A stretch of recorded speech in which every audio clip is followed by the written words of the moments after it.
listening to The Adventuring Party, talking about gaming the Irish way. Welcome to the party. I'm Shane. I'm Liam. And I'm Savage. And once again, it is time for Wed, Bed, Behead. I think this might be my first one of these. Oh, you're in for a treat. It's all opinions all the time, and your rationalizations are really all that matter. Okay. Yeah, well, I mean, that's podcasting in general, yeah. But yeah. Be warned, your choices are going to be up for a certain amount of scrutiny, as are all of ours tonight. There's the three of us, so I think we have a little bit of time to kind of poke a little fun, a few holes in any arguments we might make. Because list episodes are kind of boring. Poking fun at people episodes are just the stuff of podcasting gold. Now, before we start, I do have to interrupt, though. I have admired over the last couple of episodes I've been listening to you, Mick, that you've been getting involved in having a couple of drinks while on the podcast. And there was one thing, there's an Instagram account, The Crafty Players, and for a while they had a podcast, and I was very jealous because they got the whole thing of combining two of my loves, craft beer and gaming. So I'm getting in on this. Excellent. And this week, my podcasting will be brought to you by Undertone, Dark Lager by Lineman, Independent Microbrewery. Lovely stuff, and there's the crack that proves it. Now, I've armed myself with a glass with some ice, a little lemon, because I too love to combine the peanut butter and jelly that is craft beer and gaming. And this week, I'm pulling out from the White Hag, who are a little brewery down my neck of the woods in Ballymote in County Sligo, and I'm trying their Helles style lager, Rock Helles, which I think should probably survive contact with a little ice and a little lemon, just to give it a little spritz. So here we go. Let's podcast. Why didn't you guys tell me that this was the drinking episode? I would have got some of that. I would have got some of that fancy rum that Sean told me to get. Which episode hasn't been a drinking episode in recent memory? Oh, there we go. So I've got the yin to your yang. I've got a nice light, crisp thing to your dark, malty overtones, Liam. Undertone. We better behave our tones. I like a stout and I like a lager, so if you hit me in dark lager territory, I'm in heaven, you know? Interesting. This is either going to make us or break us as a podcast. Well, so these little, so we've done away with these little magic items. So what on earth is the topic for this edition of Wed, Bed, Behead? Yes, brave listeners, it is indeed the magic items episode, a sort of semi-sequel to an episode from a year and a half ago or so. Speaking about the magic of magic items, and which turns out works rather well in the Wed, Bed, Behead format, as we discuss our favourite magic items, the ones we like seeing every so often, and the ones that we just think should have ended up in the astral plane after exploding when combined with another magic item. So, who wants to kick us off? Will we do all of our weds first this time round? Okay, so why would we ever want to have a fixed format? That's for amateurs. Keep them guessing. Yeah. All right, Mick, what's your wed? Okay, my wed this week is an entire class that I think are often cruelly overlooked, but for my money and playing quite nicely into our intro, I feel like is a perfect wed for me, is the Humble Potion. Now, obviously, you won't find a potion of healing too far from any adventurer's backpack, but there's a whole world of potions out there ready to meet any situation. Potions, for me, really are... As long as it's up to level 3. I'm joking, in 3.0, 3.5 and Pathfinder, the maximum level of a spell you could get was level 3 in a potion. Ah, yes. Well, that's very true, and some spell-like effects are conveyed by downing a few potions. I don't think potions are particularly well served in D&D particularly. There are a few other systems that have given them a better look in. For my money, I really fell in love with potions after playing The Witcher role-playing computer games, where they are an integral part of the preparation for any going combat. Up against vampires, you got to drink your black blood. Absolutely, a bit of gull, a bit of swallow. It'll get you through most fights, and obviously you'd want to have an antidote nearby to bring you down off that potion high. I think the thing I really like about potions in the Witcher universe, at least, is that they're very much a two-edged sword. You've got that toxicity there as well, yeah.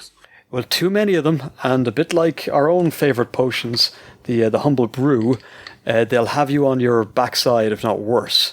But while you're in the grips of the potion's effect, many things are possible. So I like potions because they are disposable, they're convenient, they require a little forethought. You want to be drinking the right ones and have them last the right amount of time. I think there's some hand-waving to be done there. They should usually be effective for just long enough and no longer.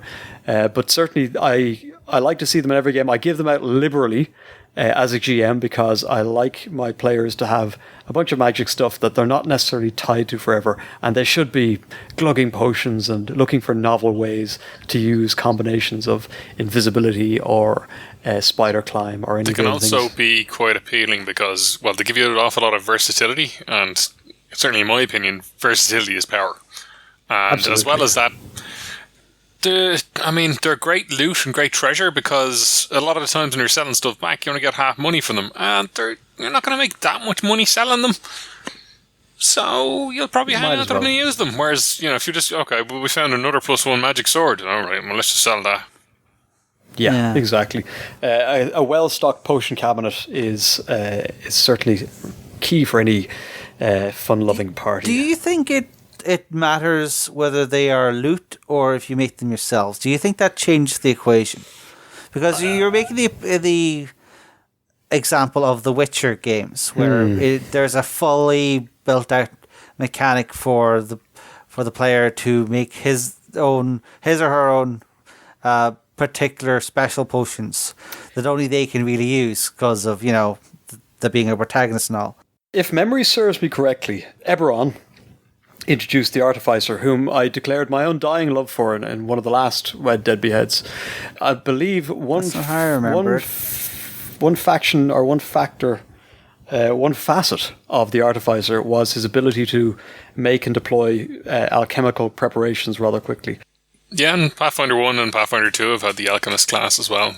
Similar enough, they either make bombs or they make potions. A favourite of goblins, I believe. Goblins in Pathfinder 2e are very good at being alchemists. Which really does sum up the joy, the fun that's to be had. To answer your question, Scarr, yes, I think there's a lot to be said for really engaging with a nice set of potion making mechanics, and it gives you that excuse to sort of always be poking into dead things that you've sort of just defeated and going, well, I think I can use the eyeballs for this. And the spleen of these is great for that stuff you guys all rely on for the hangover cures I hand out. So you think that there should be a fourth core book of the Monster Manual appendix, which bits go in potions? Follows Guide to Entrails. Yeah, why does a wolf have, D10 gold coins in them? Components like that, which have been fully explored in things like Monster Hunter Online and The Witcher and a myriad other computer games. Sadly lacking in the role-playing space, although I'm sure someone can surface any number of counterexamples. But yeah, I won't hog the bar any further with my talk of potions, but certainly for me, they are my wed. Okay. Right, hop it in now. I am going to also be a little bit general. I really like any magic item that players and GMs have worked together to design.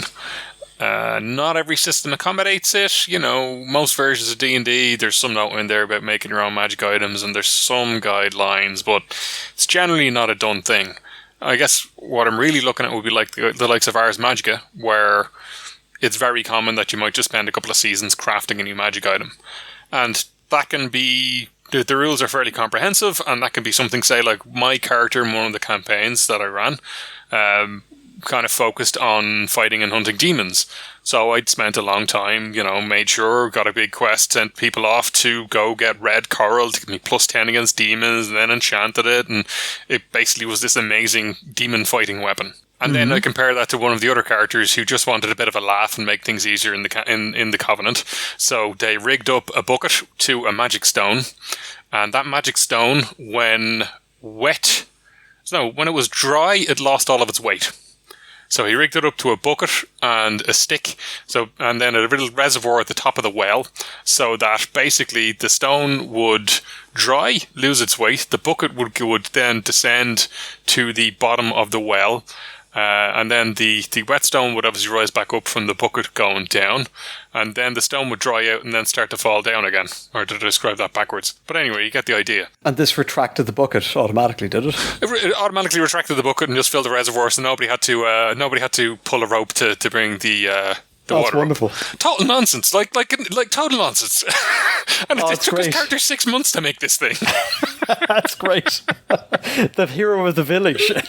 Yeah, but so I just love that versatility, and I love that kind of collaborative work that it's you and the GM working to figure out what can work. And there's obviously limits, and you can go, no, that's insane, you can't have that, or okay, well, how about we limit it down to this? So it's for me, that's my wed, that's my love. I'm staying with that for life. Fantastic. Yeah. I do think that kind of make it yourself vibe. There is something to that. There is something important about creating something that's unique to you. I understand why more RPGs don't do it. It's especially D&D. Like, people have given a lot of stick to say 3.0 for the weird custom magic items rules and how they seem flavorless and effects based and all of this. But it's very difficult for. I think it probably only works in a game like Ars Magica where you don't really care about system balance because it's not really there. Yeah. Whereas in 3.0, it's fairly balanced, maybe not to the extent of, say, 5th Ed where things are very locked down.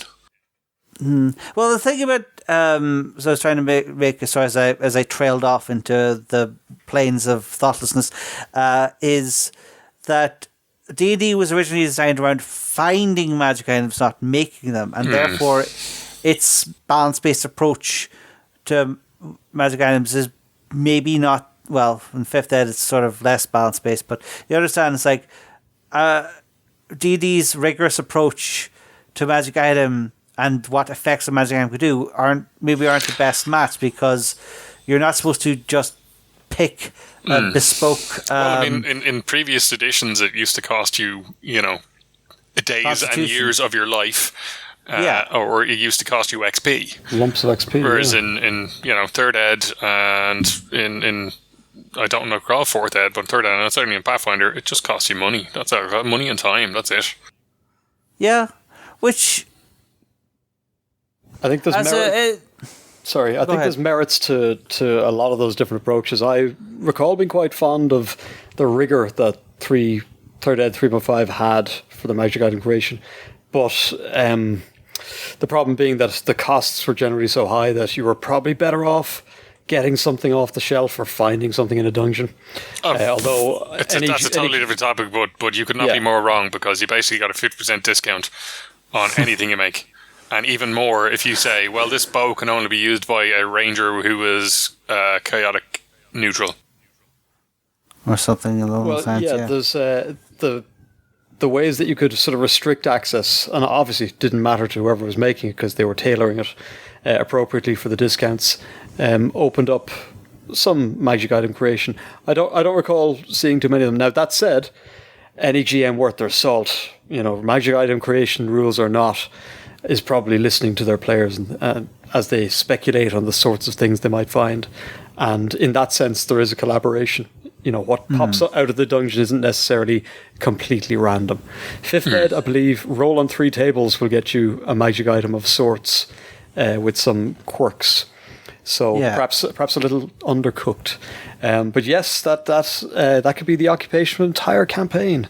A player and GM kind of hashing out the details and finally getting that one-of-a-kind bit of kit into a character's hands. It's a lovely idea. All right, Shane, what have you got? Well, I don't necessarily have a great thematic bent like you guys, but I do notice that my wed item is also custom. Although it wasn't an elaborate process of back and forthing. What I did was I simply asked my GM, "Hey, can I get something like a bag of holding but interesting?" And he thought about it for a bit, and my character, who was new to the prospect of having money to spend, and thus was perfectly willing to just vomit it forth on something neat, I don't think we ever gave it a proper name other than the ring, but it was a little ring that he would wear, and it had 3 gems in it. And when he got it, 1 gem was empty, 1 gem had a bucket inside it, and 1 gem had a gold coin. And the thing was, the magic effect was you'd snap your fingers, and either one of the 3 things inside the gems would come out, or the thing that you're holding in your hand or touching would go in. And I got inordinate pleasure abusing this rule. Of the vague rules of this magic item and messing around with it. First off, I kept the copper coin for good luck. I can't remember what I used the bucket for. I think I used it. It just strikes me that you could be going around, and if you have a local nuclear plant that needs to get rid of some of its waste in a less than reputable manner, you can sort that right out for them.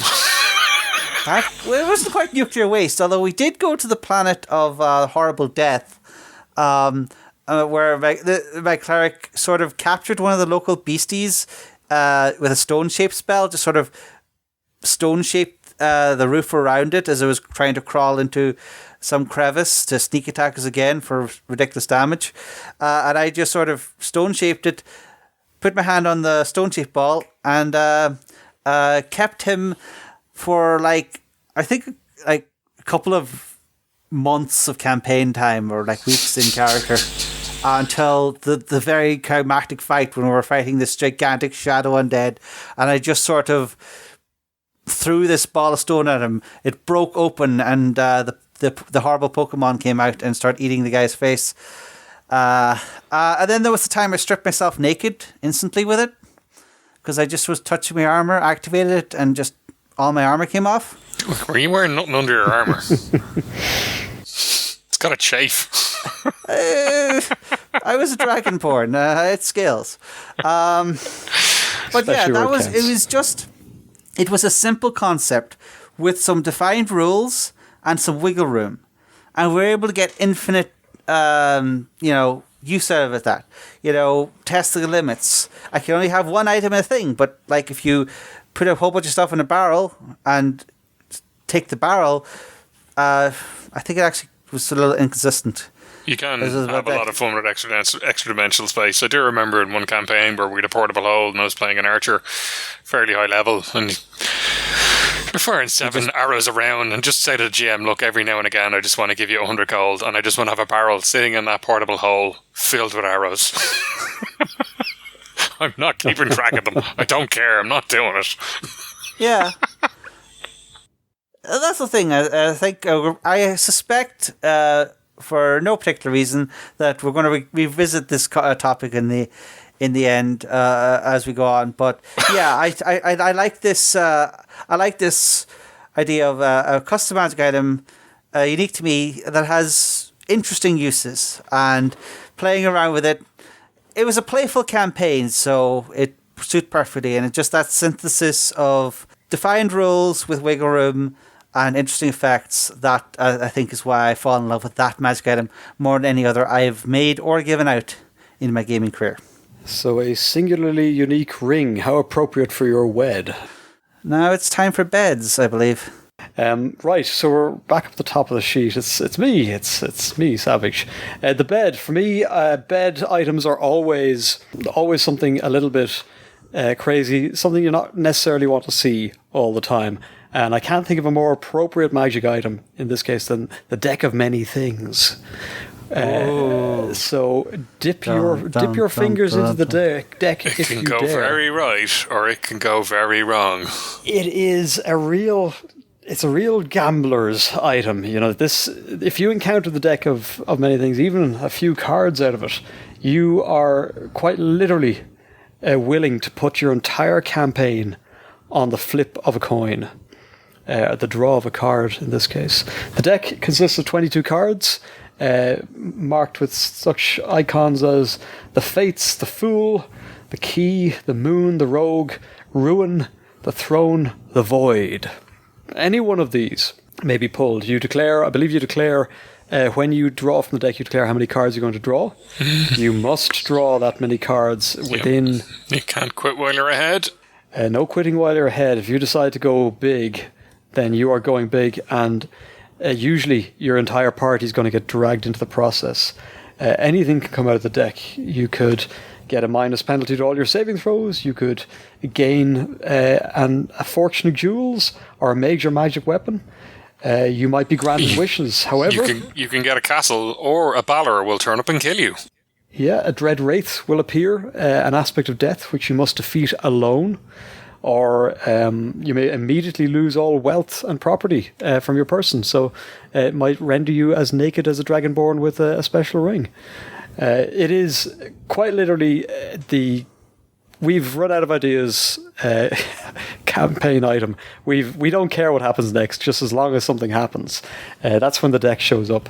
It is legendary in its viciousness. And I think sometimes just the threat of a deck of many things is in some ways a plot driver all on its own. But certainly if you're willing to take a risk, this is the thing to seek out. Even drawing a single card from the deck of many things could change your fate forever. So you don't want to meet those things, that sort of thing every day. So that's my bed item. Yeah, it's one of those items that is very campaign dependent.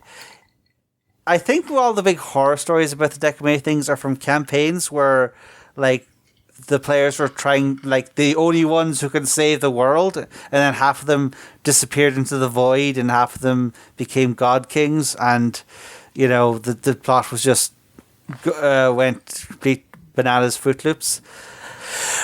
So an item like the deck of many things is for, as I say, a playful campaign, one where everything was already sort of in flux anyway in the service of a good time. So it's not, if horrible things happen, people can roll with the punches. I have seen different reactions to the decks. I think I put one at the climax of my Goofity monster campaign around recently, and they just sort of put it in a bag, left it on a shelf in the deepest dungeon, and forgot about it, which is perfectly fine way to react to it. And I have seen a campaign where partly every card was drawn, and the entire deck was drawn by someone, not necessarily all the same person, and they apparently got through the entire deck with only one card actually affecting a PC, one bad card actually hitting a PC. So yeah, it's an interesting item. It can do a lot of things. Right. All right. My bed is, I think there's probably versions of this in several different games, but certainly I know it from Pathfinder and 3.5, and it is the Liar of Building. Hated by all Teamsters and unions all over the world. I had to look this one up when you described it, and as you say. The main effect which is listed is one that's never really used for, which is to protect constructions from disintegrations and various attacks and stuff. Generally, it's never used for that. The big effect for it is that once a week, you can basically get 30 minutes. 30 minutes of playing gets you 100 humans labouring for 3 days. That's an awful lot of stuff. If you see, okay, well, we're in a city and it's about to be put under siege. Oh, all the fortifications are damaged. Right, well, get playing. Let's fix up that wall. We need a ditch. We need a rampart. We need to fill it with spikes and stuff. Get playing. And if you have a bard or someone else would perform string instruments in your party, you can stretch it out as well. Basically, that you can get extra hours of work out of it. the things you can do with it are crazy. Basically, it's just you don't get any of the materials, or anything, but you basically get 300 days of work to do something, and that is crazy powerful. The reason why this would be a bed for me rather than a wed is that if you take the piss with that, your GM's going to come down on you like a bag of hammers. Yeah, it's the kind of thing that's cool to use a couple of times, but if you're using it constantly, and like every day, it's the MacGuffin to fix every problem.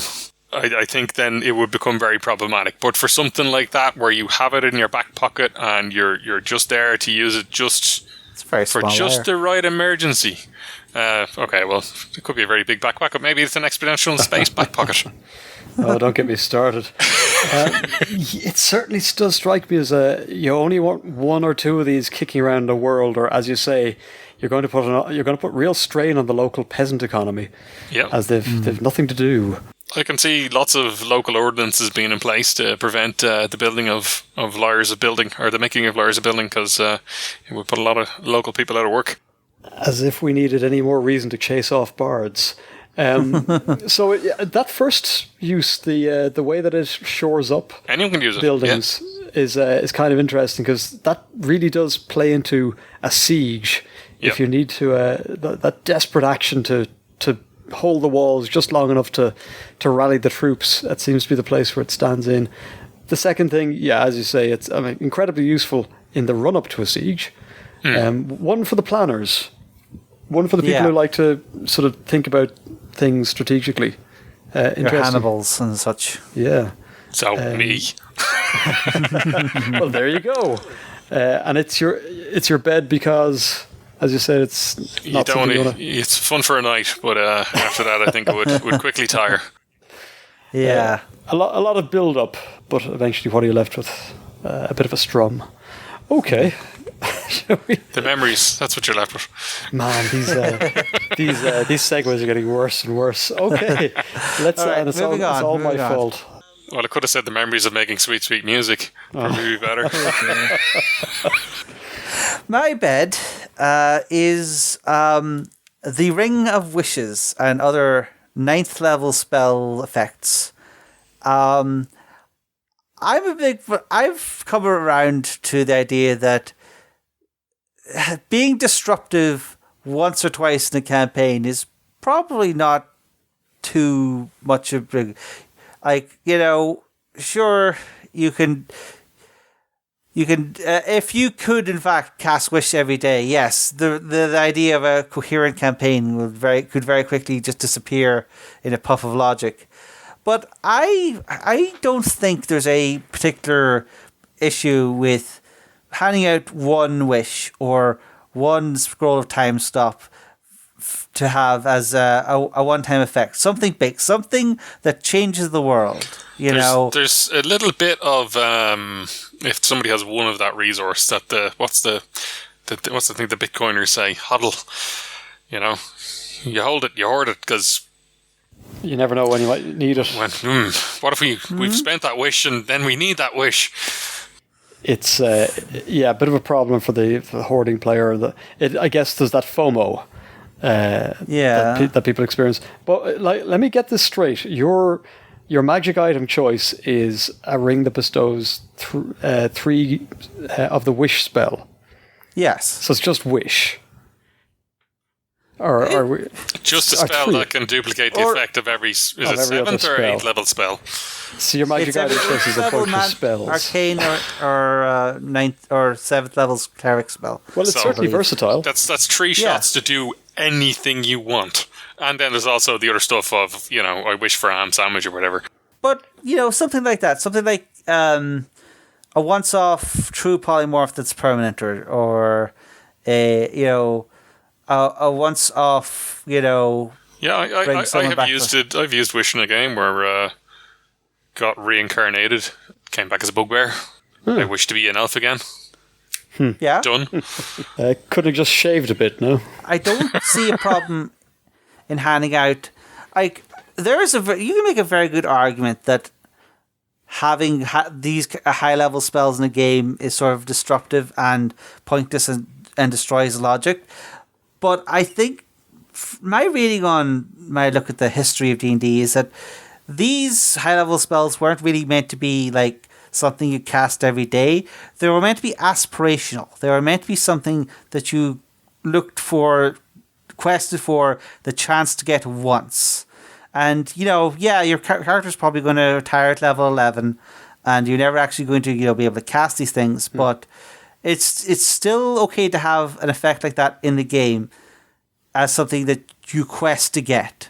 And one time, through sheer effort, through pluck and luck and all that stuff, you get a wish or you get your true love restored from, the black pits or something like that. It's just like, it doesn't have to be something that happens every day, but if it happens once or twice or 3 times, depending on the ring, I think it can add to a campaign rather than break it. Okay, I'm going to pin you down here, Scarr.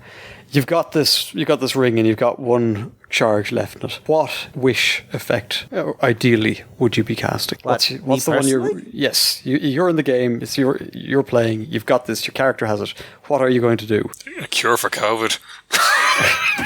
Yeah, sorry, I need a little bit more context here. Is it me, Shane Carr? You're in Faerun. Or my character with the Naked Dragon board? You're in Faerun. You're facing west. You have this ring. You can describe any other sort of surrounding context for this, but what's your ideal to see this thing fulfill its best potential, its fullest potential? What would you go for?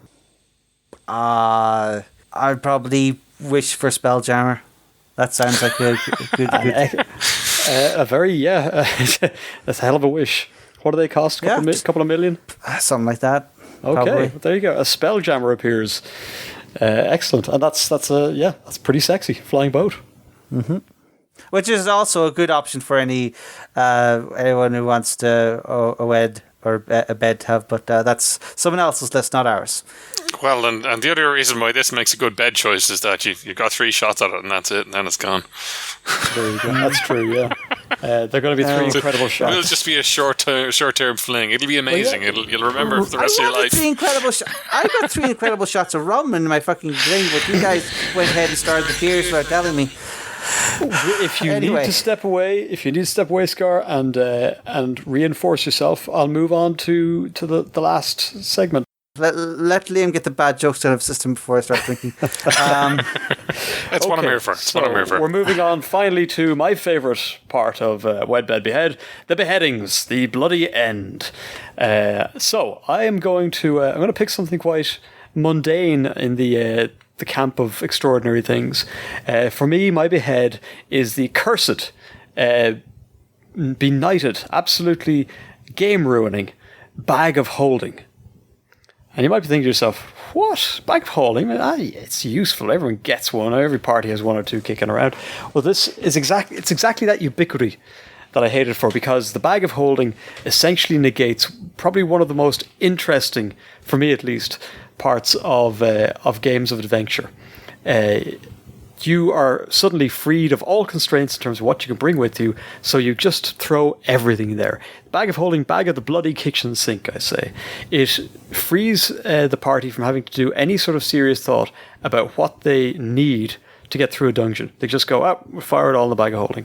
Anything they come across, they no longer have to give any sort of thought as to how they get it out of the dungeon. In the bag of holding it goes. Need to slip a problematic PC past a vigilant guard, stick them in the bag of holding for 10 minutes and let them out the other side. It is... And they die because they don't have 10 minutes of air. 10 minutes of air per... They have 10 minutes of air in the current rules of the bag of holding. Get the radios down and you don't even need to breathe. Normal-sized creature gets 10 minutes. More than one normal-sized creature, you divide it up. And then you have to start thinking about is it 16 cubic feet? But anyways, I like logistics. I like the backpack. I grew up playing choose-your-own-adventure games, and especially the Lone Wolf series, where you had to be absolutely rigorous about what you carried with you, because you couldn't carry everything. I've always been a fan of the encumbrance rules. I know, I'm so somewhat perverted in that respect. And the bag of holding does away with all of that at such a low level as to negate any of that sort of interesting stuff for the rest of the campaign. It drives me nuts. I don't want to see them. The only positive I would say is that if you put... I will point out one negative as well that I will agree. So I will have a counterpoint on this, but I will also side with you on this as well, in that it frees people to take strength as a dump stat. Yeah. Well, actually, so the other thing I'd say is it's where all the important stuff ends up, and nobody bothers to write it down because it's in the bag of holding, and the GM calls for the MacGuffin or some other clue or gigo or thing that the players should have been paying attention to, and they all kind of look around sheepishly and go, yeah, we've got it around here somewhere. It's too easy a crutch. The only good thing about bag of holding is if you put one inside the other, you get rid of both of them. Well, it is also an opportunity for you to have Astral Pirates, get the Yankee Astral Pirates, rob all your stuff. I do agree with you. I take your point. So I don't like them because people use it as an excuse to take a dump stat, because as soon as you can afford an extra dimensional bag, you can carry all the stuff and you don't need to worry about strength. However, your party has to be really into logistics and for you to really get rid of those, because otherwise you are okay, well let's bring a cart and let's bring a cart animal so we carry all of our stuff. Okay, well now we've got the 2 weeks provisions that we're going to need. You know what, let's bring an extra week worth of provisions to make sure that we don't get caught on the hop. Oh right, okay, well we got those pack animals, so we're going to need to bring a bunch of fodder for them. We'll bring 3 weeks fodder for them. Oh, that's past the load of the cart.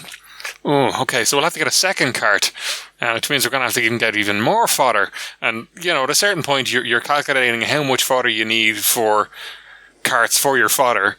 And the rocket problem. Boom, you've just gone mental. Like, there's a reason why...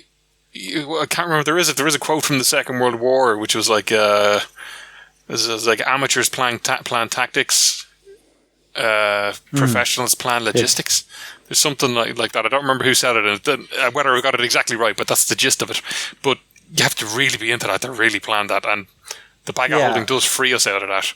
So I don't know. The thing is, the logistics is one of those things where generally you'll have one or two people in a party who are willing to do the effort, but what you're carrying is an everyone problem.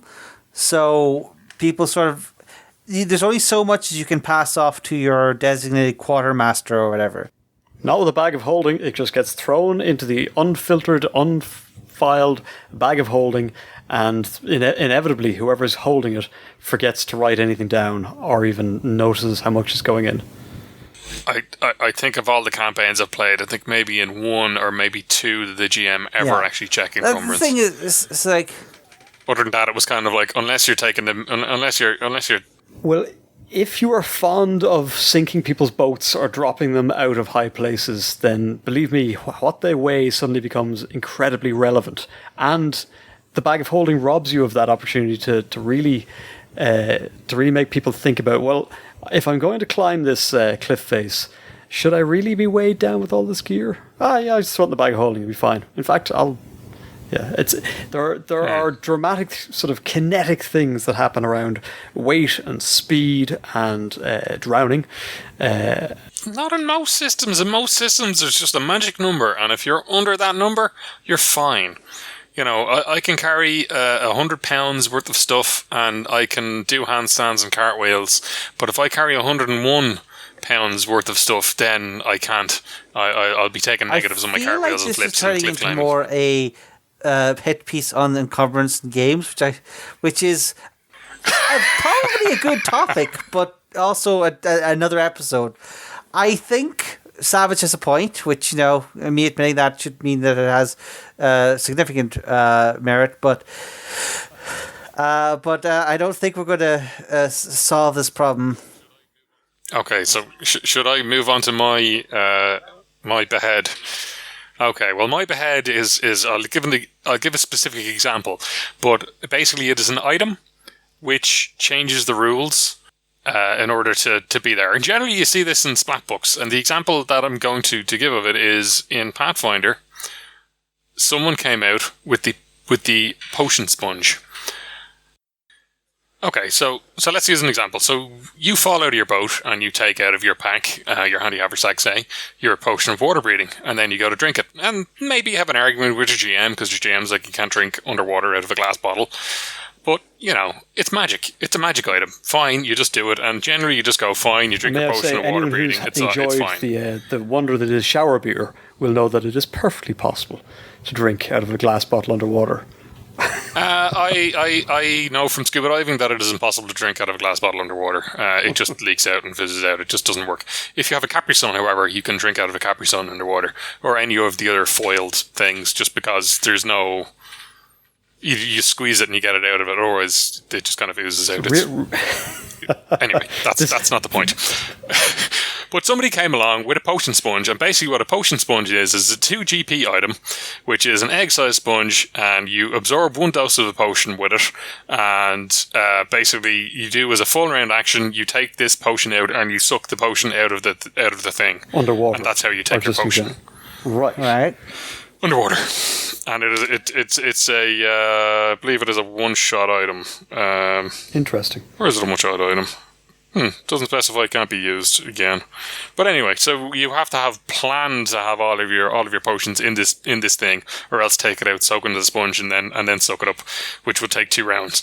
So before this item came along, everyone could just drink a potion, and now somebody has put in a random splat book, they've put in this 2 GP throwaway item that nobody thought about, and suddenly, if you didn't know that item exists, but your GM does. Yeah, I can see why you're not wild with this. Although I would like to point out the irony of choosing an item that changes the rules, like say negating all the encumbrance rules.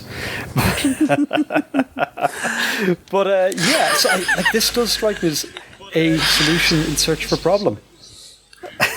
Those are part of the core rules, Mick. They're designed and they're in there from the start. This was random splatbook crap that changed the rules. Introduced a wrinkle that no one had thought of, and then sought to solve it in a kind of an annoying way. I think you're absolutely right. This is potion sponges, be gone. Terrible idea. What's to stop the potion leaking out of the sponge underwater? Magic sponge. That's magic. I don't know. I feel like squeezable glass bottles are needed here. This is sounds a little bit. Importantly, a large creature can swallow can just have the entire sponge. They don't need they to. Don't need to suck on it. They just stick the entire thing. They don't need to suck on it. Just stick the whole thing in their gob. Yeah. Strikes me as someone trying to turn their GM rulings into official Pathfinder lore. Yeah. Or something along those lines. It's just or worse, someone who doesn't like the GM ruling and needs to find a way around it that they can. We've already done a rules versus ruling episode. I don't know if we want to plod that ground again. Perennial. Yeah. Yeah, so. I feel like I do think that like Liam has a point here is that while I applaud the use of weird items for specific environments.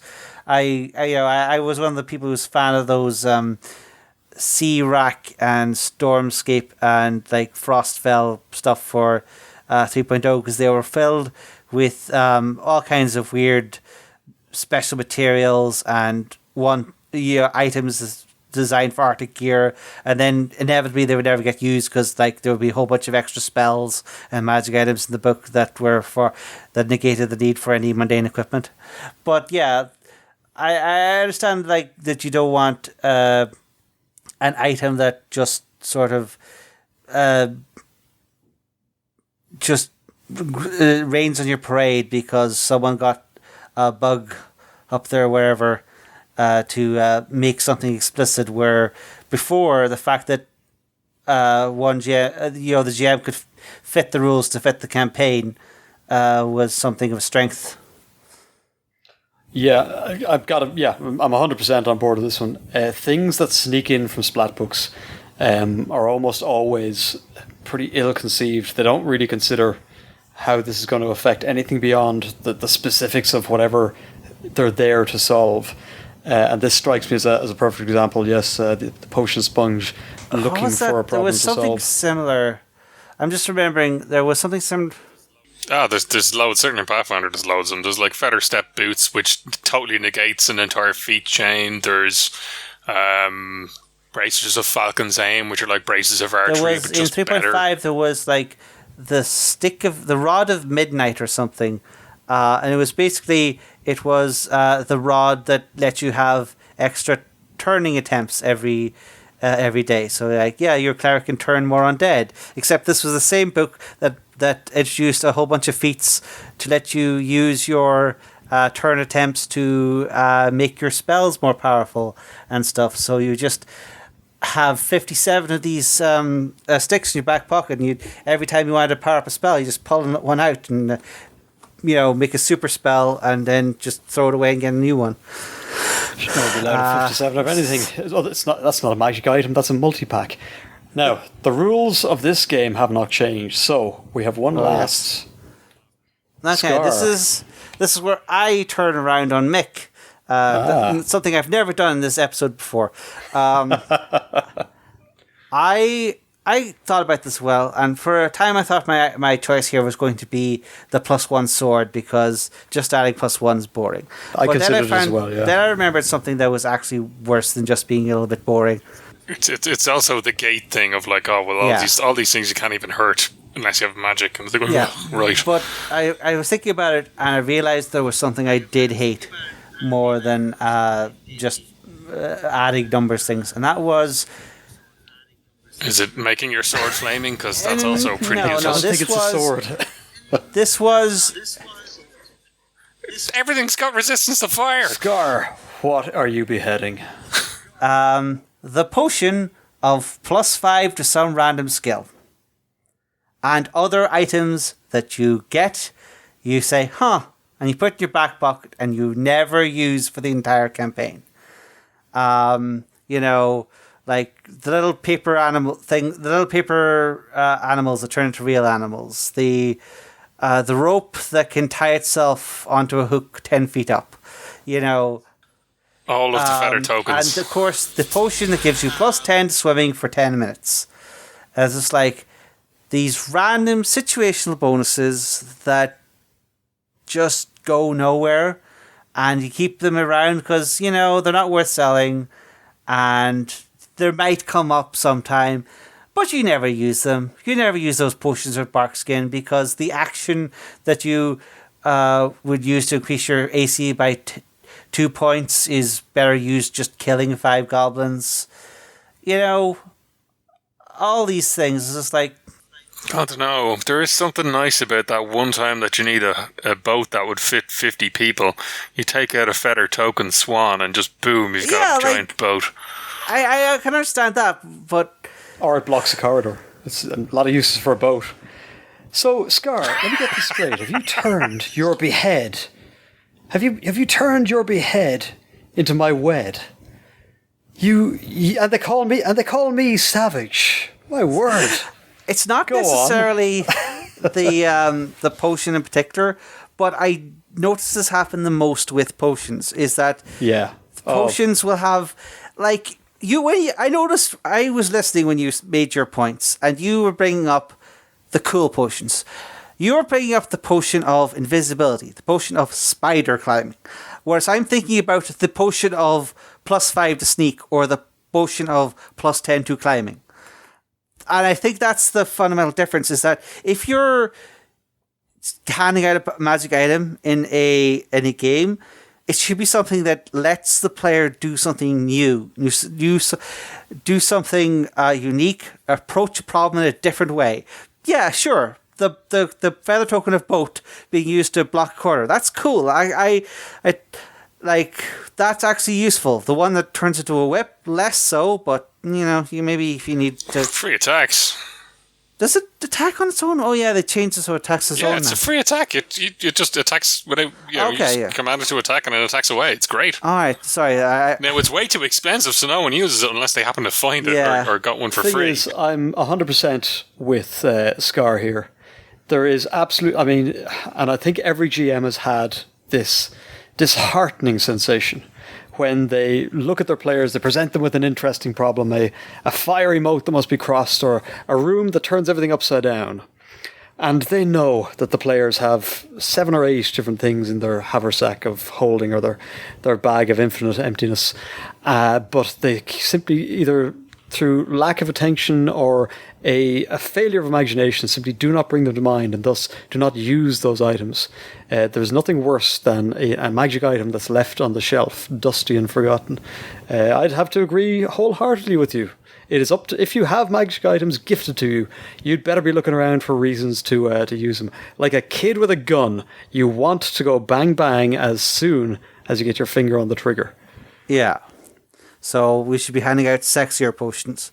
Perhaps they're sexier, perhaps the investment in creating them that the player puts in brings them to mind more often. Perhaps it is that they are uniquely sort of suited to whoever is gifted them. There's lots of reasons that a magic item should be at the forefront of a player's mind. But there is one other point I'll bring up on it that is a counter, that is a bit of a downer on potions as well, in that, and one-shot items, is that there is a list of items that if you go into the dungeon without these, you are a moron. Maybe not a moron, but you're reckless.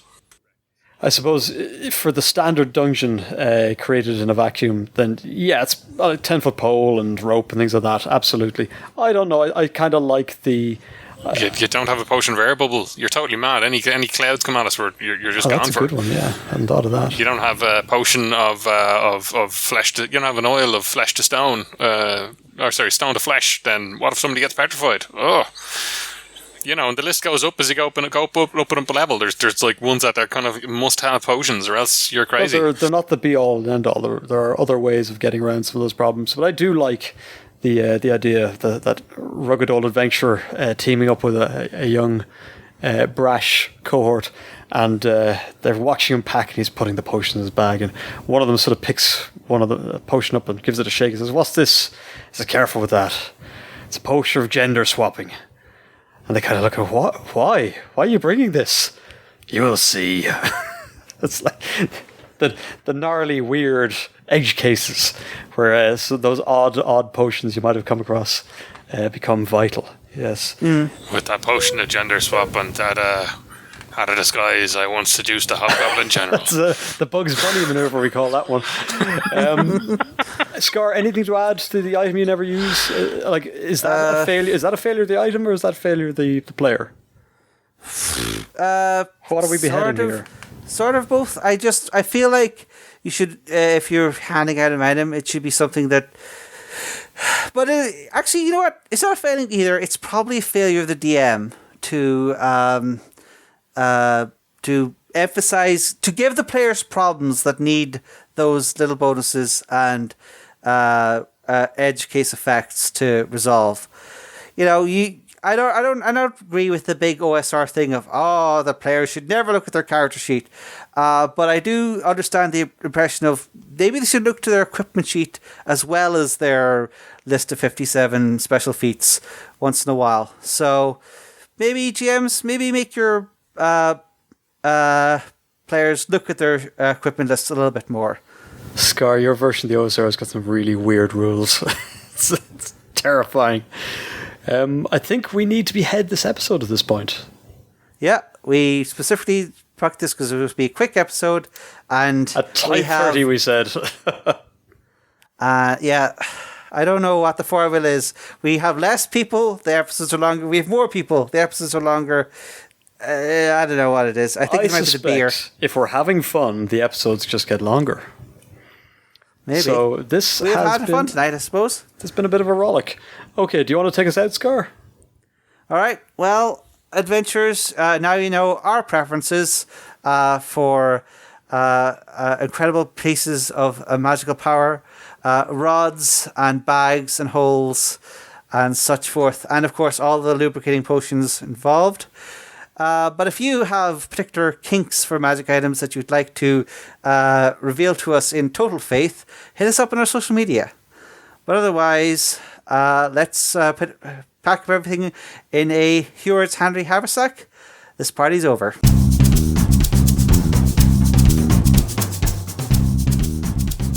Thank you for listening to The Adventuring Party. If you'd like to leave us a voicemail, you can head on over to SpeakPipe and drop us a line. Or you can join us on our Discord server, where we keep the party going after hours. Otherwise, you can find us on Facebook, YouTube, Spotify, or Twitter, or you can email the hosts at party@theadventuringparty.net. The Adventuring Party is released under a Creative Commons Attribution Non-Commercial Share-alike version 3 license. But you probably knew that already. We hope you enjoyed the episode, and look forward to seeing you back here next week. Goodbye. You know, when you started saying holes and rods, I was thinking, I think he is doing it deliberately. Yeah. But then when you said lubricants and kinks, I was like, yeah, he's definitely doing it We're going to deliberately. get I refuse to take this as being my fault. You guys started this. It's called Wed Bed Behead. It's not called Scarr's little shop of kinky magic items. Don't be kink shaming him. Oh no, I mean, I'm terribly interested. Okay, maybe we should stop. All right. Yes. That's that. Let's stop.